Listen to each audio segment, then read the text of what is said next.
மகம் நட்சத்திரத்தில் பிறந்தவர்களுக்கு போதும் என்ற மனமே பொன் செய்யும் மருந்து. நீங்கள் வேணும் வேணும் வேணுங்கும் போது கடவுள் கொடுக்கவே மாட்டார்.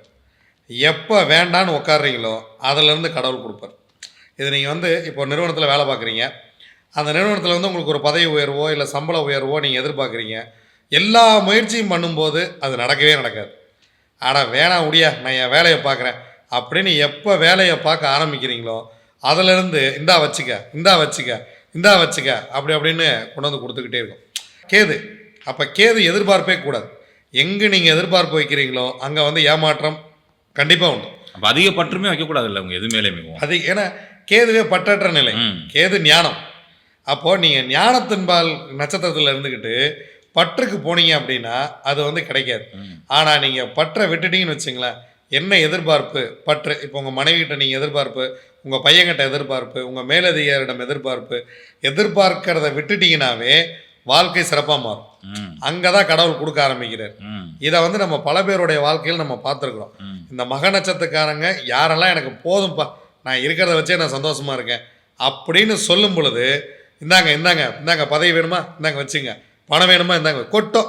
அது எது கொட்டது ஏன் கொட்டதுன்னே தெரியாது. வேணும் வேணும் வேணும் வேணும்னு நீங்கள் வேணும் வேணும்னு எடுத்துக்கும் போது இயற்கை உங்களுக்கு கொடுக்கவே கொடுக்காது.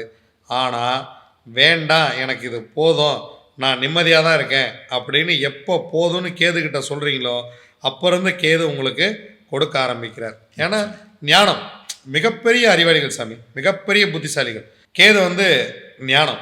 அப்போ அந்த ஞானம் எப்படி வேலை செய்யுது? இந்த மாம்பழத்தை யார் உண்பது? ஆமாம். இப்போ முருகர் என்ன பண்ணார்? மயில் எடுத்துகிட்டு சீக்கிரமாக சுற்றி வந்துடலாம், எலி மேலே ஏறி வர்றதுக்கு எவ்வளோ நேரம் ஆகும் அப்படின்னு ஆரம்பித்தார். ஏன்னா இவருடைய வாகனம், நம்ம மயிலில் போகிறோம், மயில் பறந்துடும், சுற்றி வந்துடலாம். டக்குன்னு ஞானம் எப்படி வேலை செய்யுது? அம்மையப்பர் தானே உலகம், உலகம் என்றால் என்ன? அம்மையப்பர் தானே, சுற்றிடு மாம்பழத்தை வாங்கிடு, அது கோச்சி தான் நம்மளால் பழனியில் போய் உட்காந்துருக்கிறேன். அப்போது அந்த ப்ரெசன்ஸ் ஆஃப் மைண்டில் இவங்க என்ன திங்க் பண்ணுறாங்க சாமி? இந்த ப்ரெசன்ஸ் ஆஃப் மைண்டுங்கிறது எல்லாத்துக்கும் வந்துடாது. அந்த நேரத்தில் இப்போ ஒரு கேள்வி கேட்குறாங்க, அந்த இடத்துல என்ன பதில் சொல்கிறது? பதில் சொல்கிறதுக்கு இப்போ எத்தனையோ அரசியல் தலைவர்கள்லாம் நம்ம பார்க்குறோம். ஜெயலலிதா அவர்கள் பதில் சொன்ன மாதிரி மற்றவங்க பதில் சொல்ல முடியாது. அந்த நேரத்தில் ஒரு கேள்வி கேட்டுறாங்க, அந்த கேள்விக்கு அந்த பதில் ரொம்ப சரியான பதிலாக இருக்கும். இந்த அரசியல் கட்சிகளாக விட்டுருங்க, அவங்க அரசியலுக்கு சொன்ன பதிலாக விட்டுருங்களேன். சாதாரணமாக அவங்க பழைய பேட்டிகளில் கொடுக்கும் பொழுது அவங்க கேட்குற கேள்விக்கு இவங்க சொல்கிற பதில் ரொம்ப ஆத்மார்த்தமான கருத்தோடு இருக்கும். டக்குன்னு வந்துடும், யோசிக்க வேண்டியதில்லை. அந்த இடத்துல வாயை விட்டுறாமல் அதெல்லாம் இவங்க ரொம்ப கவனமாக இருப்பாங்க சாமி.